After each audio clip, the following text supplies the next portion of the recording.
করে নাই, 75-এ ভুল করে নাই, 90-এ ভুল করে নাই, আবার 24-এও কিন্তু ভুল করে নাই।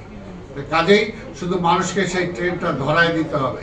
আজকে অনেকে অনেক কিছু বলতেছেন, বলতে পারেন, কিন্তু এই দেশের মানুষ সবসময় সঠিক সিদ্ধান্ত নিয়েছে।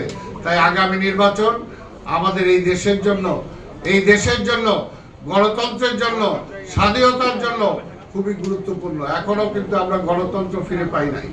আর যে দেশে গণতন্ত্র থাকে না, সেই দেশের স্বাধীনতা কখনো নিশ্চিত থাকে না। তাই আজকে কিন্তু এমন একটা অবস্থায় আমরা অবস্থান করছি, ট্রানজিশনাল একটা পিরিয়ড। এই পিরিয়ডটা কিন্তু সবচেয়ে বেশি রিস্কি।